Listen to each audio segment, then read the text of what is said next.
You know what day it is. Dreaded.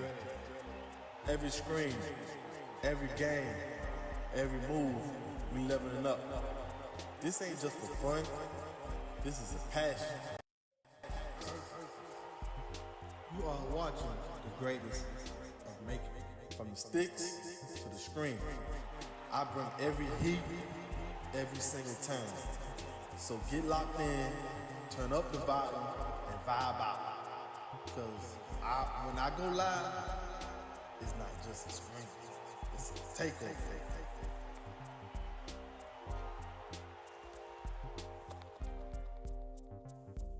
Gaming and sports, vibes, one brand, one name. It's Dreaded.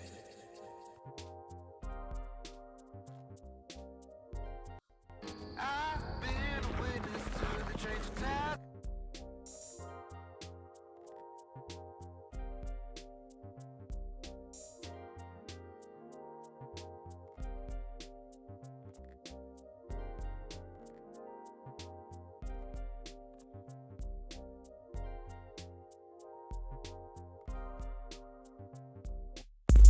You know what day it is.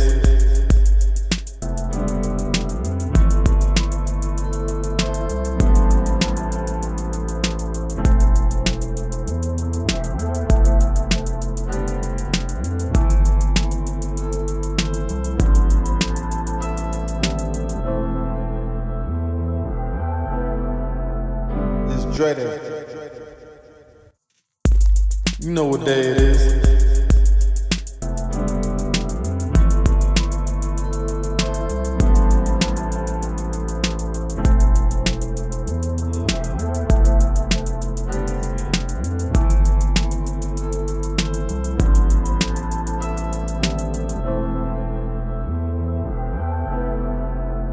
It's Dreaded.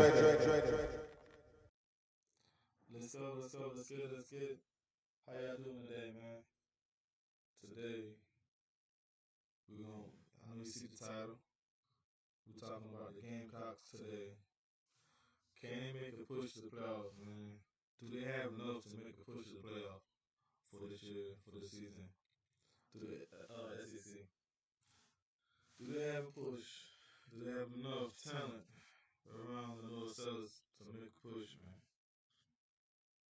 You know what I'm saying? Let me know how you feel in the comments, man. Let me know how you feel. You know what I'm saying? Hope y'all having a good day, man. My day doing good. Doing good as well. You know what I'm saying? Doing good. We're here to talk about South Carolina Gamecocks. Hold on, give me a minute. Came across some content. Josh Pats. He gave us a prediction on the Gamecocks, how they're gonna do this year, man. I'm gonna see if I'm going to agree with him or not. Hold on, give me a second, pull it up. There you go, as you can see. I already got him up.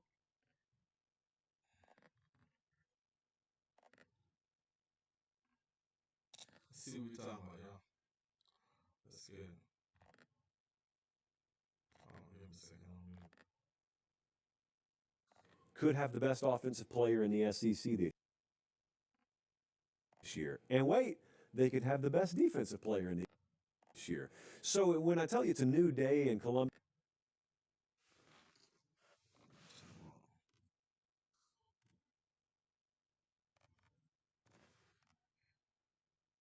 South Carolina, it's not just because Shane Beamer is saying the right things. It's because they are getting the right things. In this case, it's players. Having said that, 9 wins last year, and they got the shaft against LSU. I got a team preview for South Carolina in my hand right now, and I got to tell you, they could have the best offensive player in the SEC this year. And wait, they could have the best defensive player in the SEC this year. So when I tell you it's a new day in Columbia, If you don't know who you're talking about Dylan Stewart. If you didn't catch, I did a video on him a couple weeks ago. If you didn't see it, go check it out, man. Show your boy some love. Like, subscribe, comment, whatever. Do whatever you want to do to it. And he talking about Dylan Stewart, the defense end. I mentioned him a couple of times in my videos. And on offense, he talking about Noah Sellers. the quarterback, man. The guy got a lot of potential. South Carolina, it's not just because Shane Beamer is saying the right things. It's because they are getting the right things. In this case, it's players. Having said that, 9 wins last year, and they got the shaft against LSU, and they were down to the wire on the road at Bama. It could have been an 11-win team. 9 wins was really good, though. That's the most since several years ago, which just means I forgot the stat. I think it was 2017. But it's important to note that in this game, the powers that be still do not allow you to carry over success from one year to the next. I took it upon myself. If y'all can pay attention, man, to to last year's record and score, uh, you could see if you see like we did had a pretty good season, and the games that we did lost, man.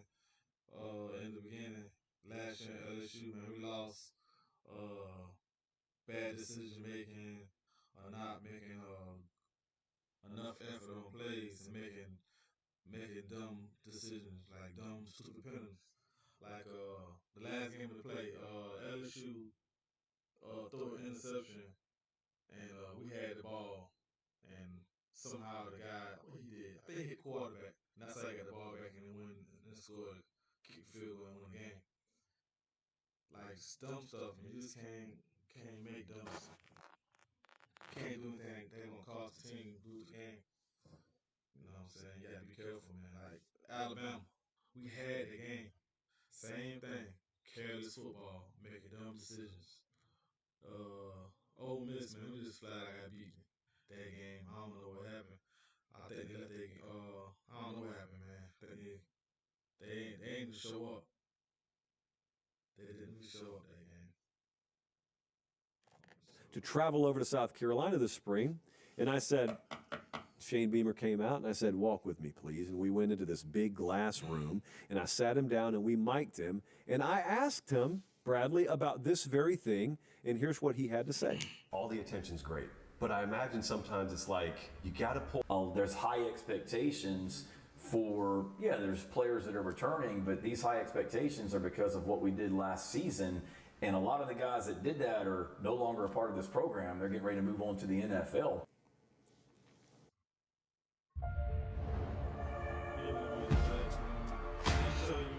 I look different. I play different. Make sure, man, you hit the like, subscribe button, man. Make sure you do that when you come in. See something very special from Lenora Sellers this year. So my question number one for South Carolina, what is the ceiling for him? Because he really popped last year, but he could be a superstar. There's a lot of talk around Columbia right now about the impact Mike Shula is having on his passing game, pocket awareness. Yeah, man, most definitely. Mike Shula's gonna be a big game changer for the little sellers, man. It really is. If you don't know Mike Shula is the guy that helped Cam Newton up his game in 2015. He the one got Cam Newton change his game, throwing the ball better, reading defense. You know what I'm saying? Knowing when to run the ball. Like he's that type of guy, man. Mike Shula's that guy. He he know how to get in with the young crowd. He know how to mix it up. Uh, especially if you got a running quarterback like Lenore Sellers. He know how to adapt to Lenore Sellers' gameplay because he had Cam Newton 2015, 2014, 2015 season before he moved on. I think he went to the Bills. Anyway, they're not important. But yeah, man, Mike Shula gonna help him a whole lot with his game, a whole lot. Shula is the offensive coordinator there, by the way. I believe he will level up. There are people in the scouting world that believe he will be the number one overall pick in the draft a year from now. I mean, they're that high on him.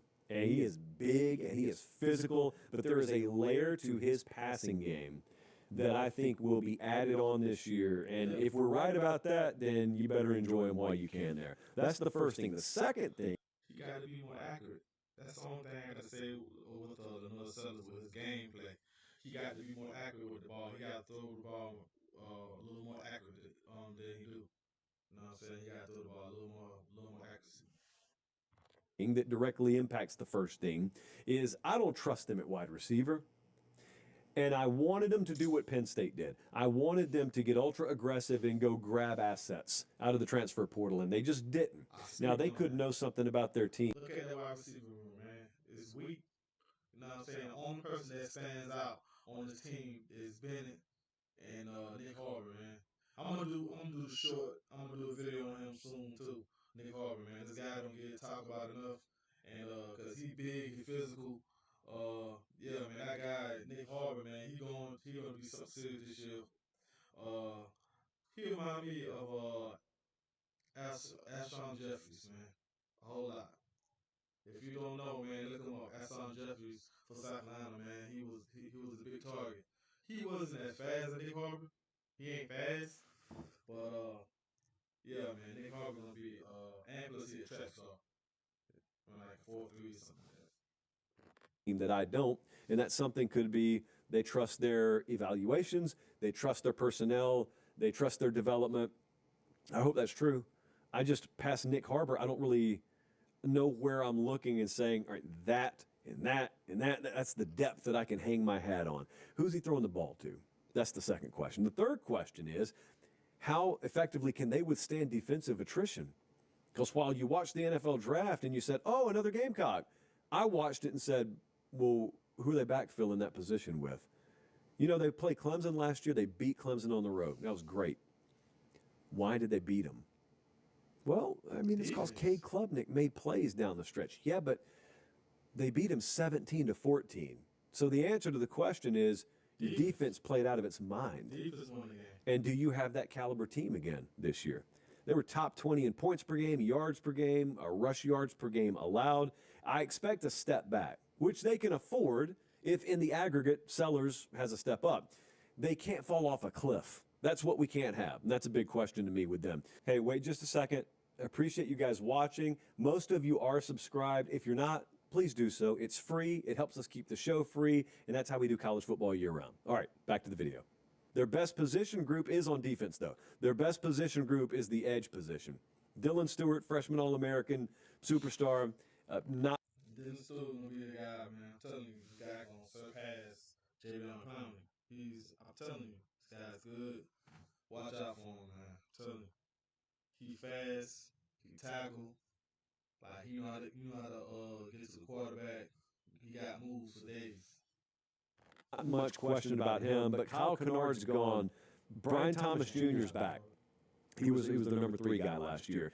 They recruit well at this position. They develop well. I trust them at edge. Breakout player for South Carolina? I think I've got to go with Nick Harbor. Although we just talked about him, we talked about the wide receiver room past him as being maybe a bit of an unknown. Nick Harbor came in. He was the only 5-star I ever remember us covering on the show where when we played B-roll of him, it was track highlights. We've had track stars in college football before. Like I just said, man, guys, track guy. They ain't like a 4.3. Guys fast, big, physical.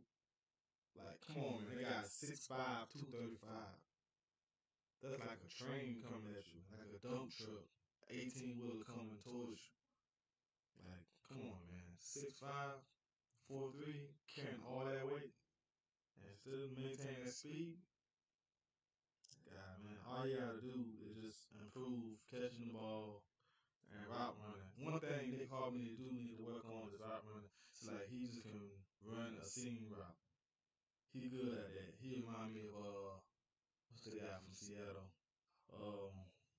Can't think of his name right now. Anyway, yeah, he hit Metcalf. He remind me of Metcalf, man. Like he need to work on his route running. I know it's hard for him to do routes with all that weight, all that cutting, and you know what I'm saying, the curl, the slants, the zig, the drag. I mean, he probably do a drag, you know, stuff like that. But yeah, he got to work on his route running. Other than that, man, he'd be a great wide receiver. But normally it's like a 3-star guy. And so it makes sense that we're showing track highlights. Harbor was a 5-star, and we still showed track highlights. And it was the most freakishly insane stuff you've ever seen. This was before AI swept the world. You would have thought if we showed that B-roll in 2025, it was AI. It was not. He is not running track anymore, is my point. So he is solely focused on college football. A tight end led them in receiving last year. There was no wide receiver over 400 yards on this team. And That's so it's his crazy. third year, same system. He's got to be a star for them. He's got to be a 1,000+ yard caliber guy for them this year. Let's take a look at the schedule. They've got, by our internal metrics, the number 6. We're gonna do our schedule prediction with him. You know what I'm saying? We'll see what he's talking about. Strength of schedule nationally. It's not easy. I do love the runway they have, though. They play a good competitive game that, frankly, they should win in week 1 in Virginia Tech. That game's in Atlanta. I think it's on a Sunday. Yep, Okay? 3:30. South Carolina State week 2. I will be covering that game, y'all. I repeat, I will be covering that game 3:30. Make sure you come in, lock in with your boy, man. That game, matter of fact, next weekend, 3:30, I will be covering that game. Make sure you lock in, you come in. I'm going to drop the link. Come in. We can talk trash, whatever you want. You know what I'm saying? Because, matter of fact, Ohio State play next week. College football starts next week. So, I'm gonna try to cover the rest of the games, but this game for sure, I'm going to cover. So, make sure you come in and lock in. They get Vandy at home week 3. They go to Missouri in week 4. They get Kentucky week 5. Flat out telling you South Carolina should be 5-0 after that. Disrespect to whoever, whatever.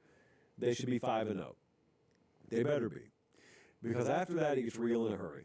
How about a little 4-game stretch of at LSU, Oklahoma, Alabama, at Ole Miss. Then they're going to give you a bye week, but then you come back and you got to play at Texas A&M. So that 5-game stretch there in 6 weeks, that defines the season. Even if you get off to a 5-0 start, that defines the season. Now, the one thing that's weird about South Carolina is they play Coastal and Clemson the last 2 weeks. So their conference schedule is over November 15th. Hayes in the barn. They're just kind of scoreboard watching after that. We ran this through the model as we do with all these team previews. Best case, worst case, most likely. Model's got 10-2 best case. Now, I tried to push for 11-1, but apparently the model thinks that little 5 last 2 weeks. So they're confident 5-0. Go back. I'm gonna do my schedule prediction. We beat week 1. We beat Virginia Tech. We beat South Carolina State with ease. Vanderbilt. Missouri, give us a little run, but we still beat them. Kentucky, we beat them. LSU, I think we beat them. Oklahoma, we beat them. Alabama, I didn't. That's up in the air. Ole Miss always have a good squad, good team. I think we beat them. Texas A&M, not easy team to go in, especially in Texas A&M building. That will be a tough matchup, especially with the Big 12, what they call itself. That will be a good hard game just to go in and, you know what I'm saying, hard play game. They got Coastal, I think we won. Clemson, we won. So I got us.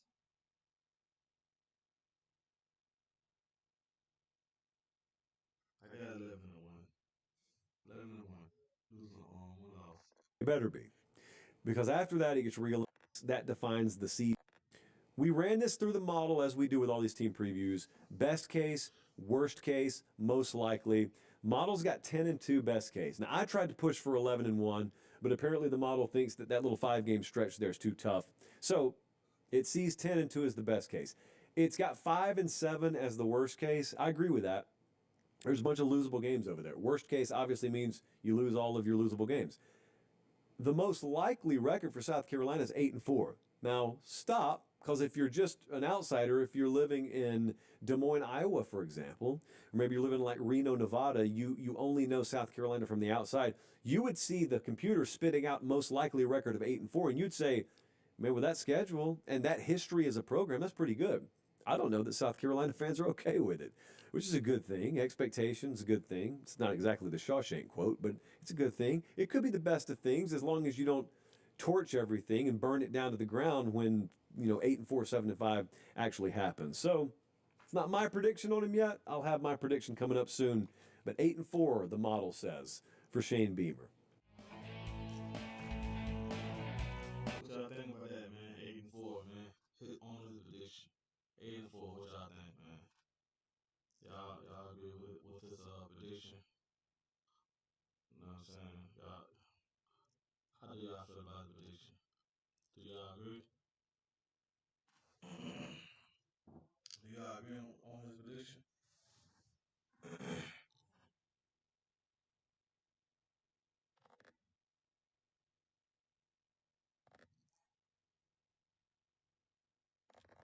Do y'all agree on his prediction? How y'all feel?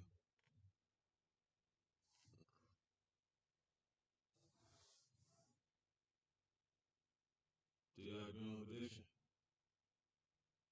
Man, the way I feel, I don't know. 8-4, man, it's possible, man. Cause like I said, injuries happens, and you just gotta be. I don't know, man.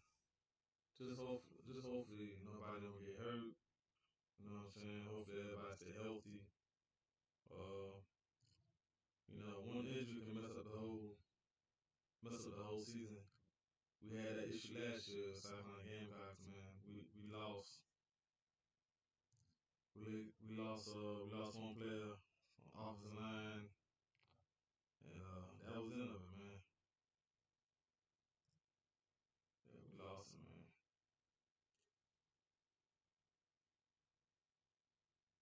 Yeah, yeah. How y'all doing today, man? Y'all having a good day? Yeah.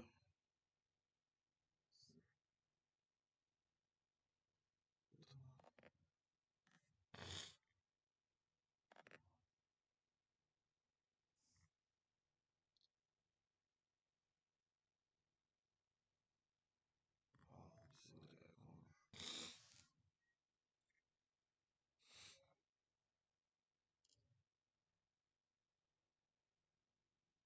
How y'all feel about South Carolina Gamecocks being ranked number 16? How do y'all feel about that? Do y'all agree with that, or you think it should be lower, a little lower, or higher?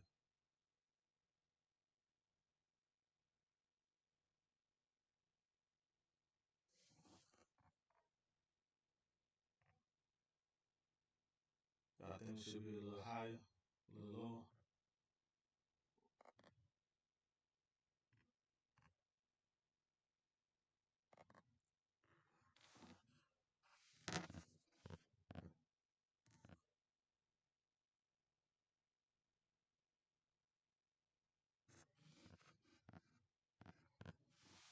Yeah, we're gonna see, man. Let's see. They're talking about SSC championship. Let's see what they're talking about, man. It's time to predict the SEC. All right, we're about to go see. Let's go into it, man. Give me a second.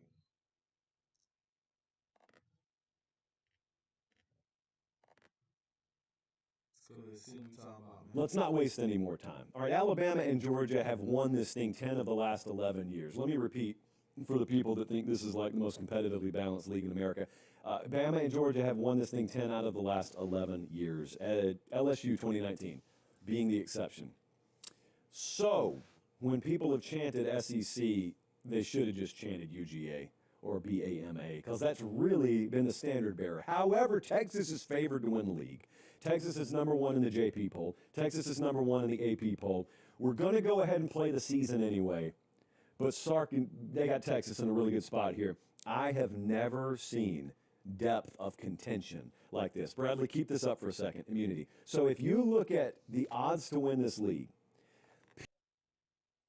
So, I mean, dude, they got Tennessee ahead of South Carolina. So, like, damn, they really think we that bad.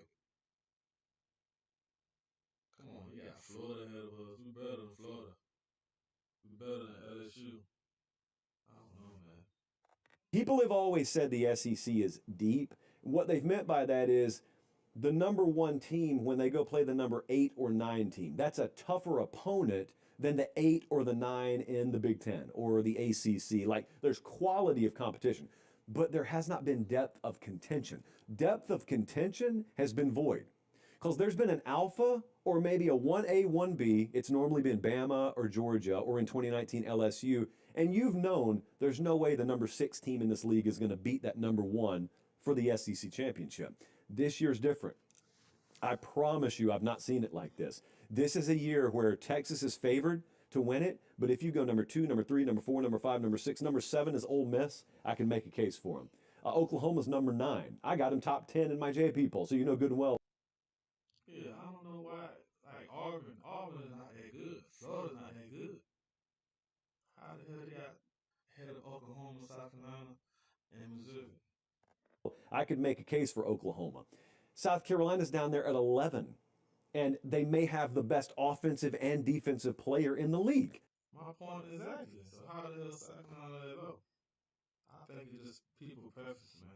Just people have their favorites. Of course, they're gonna always have Texas and Georgia, Alabama up front, and behind them they probably have, like I said, LSU, Florida. Florida's not even that good, man.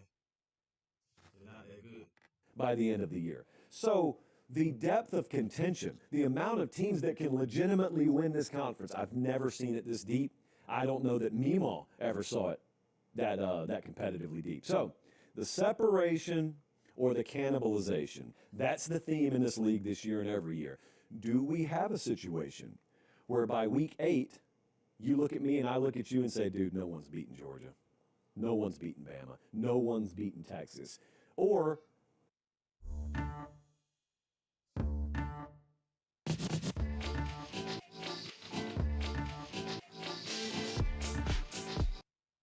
they're on a collision course, but outside of those 2 teams, no one's going to touch them. I don't think it's going to be like that. I think it's going to be another cannibalization special. However, we do reserve the right to watch the games and change our minds. You've got Hugh Freeze, got to get it done this year. Brent Venables, got to get it done this year.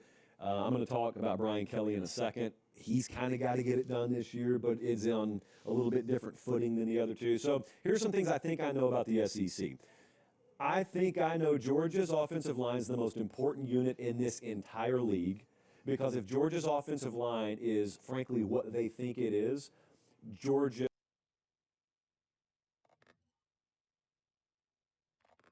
Yeah, but I don't like how he what the standards at in the SEC. I don't like it. But let me know how you feel in the comments, man. Like, subscribe to the channel. I'm out.